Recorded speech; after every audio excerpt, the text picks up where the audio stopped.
Alright, today we are taking a tour of my Ram Promaster 3500. This is kind of what the cockpit and the front seats look like. It's been a great little van. We've had it for quite a while. It's pretty basic. Doesn't have an adjustable steering column, doesn't have automatic start, things like that. So the front of the van is pretty blunt.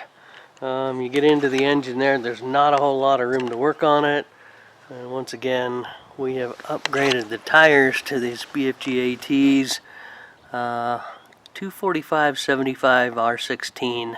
Alright, today we're talking about our Ram Promaster 3500 2015, I believe, is the model on this one. The tires, I have upgraded them to BFG ATs. They don't get a lot of freeway miles, but they really look good and they perform well, especially on this. It's just front wheel drive.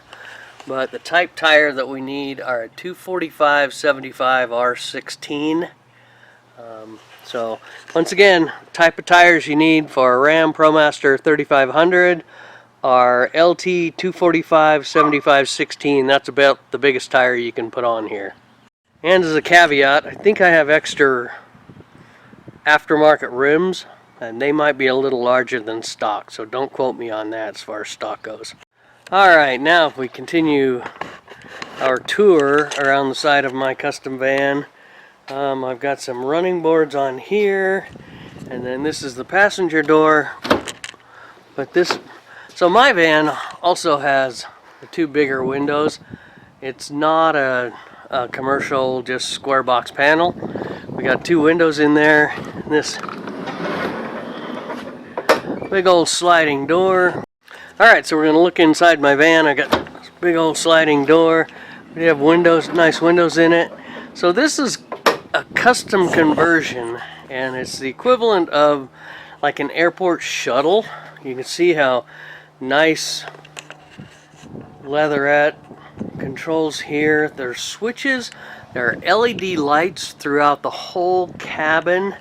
Each seat like this has a plug and an LED light. There's a big inverter with a battery system, a really nice stereo system, a nice TV in it, speakers all the way around.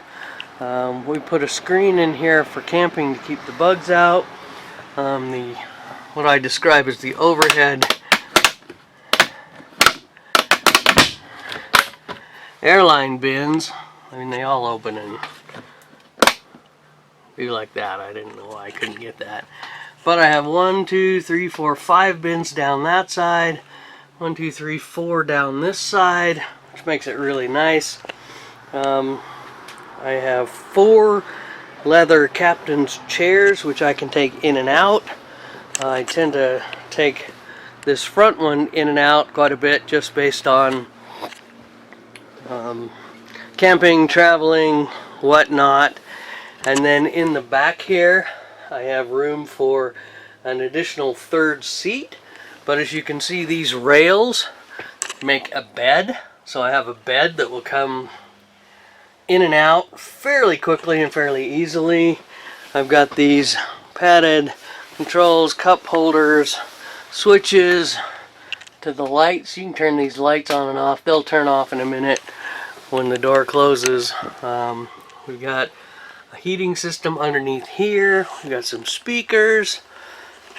So the whole thing is padded with this gray leatherette, Naugahyde, whatever you want to call it, vinyl. Got some window shades in here, which makes it really nice. So as far as putting 3-4 people in here, we can put 5 mountain bikes in the back without any issue. We've got big ambulance doors in the back. Quite a conversion. It really makes it for nice. It's not a full-blown camper, and we weren't interested in a full-blown camper, although we spent a lot of weekends camping in this thing. It goes down the road really well, really enjoyable to drive. Doesn't get that great of gas mileage, so about 10 miles a gallon is about what you would expect or what you might want.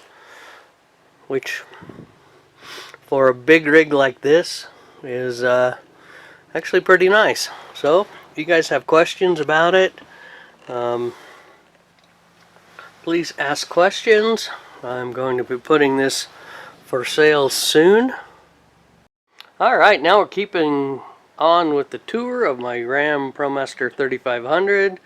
Let's see, they have two big ambulance doors, and as you can see they open all the way. I didn't open that one because of the shading for the camera.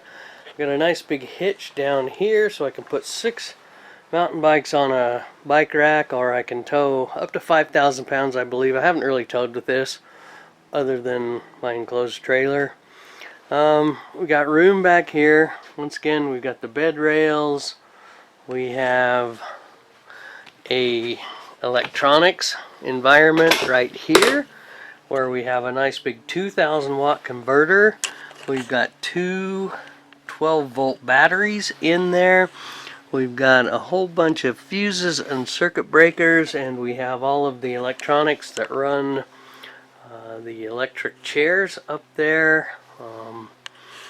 I have a switch here that will turn all the lights on when you're camping. One switch back here while you're in bed, and one switch up front if you come in the front door.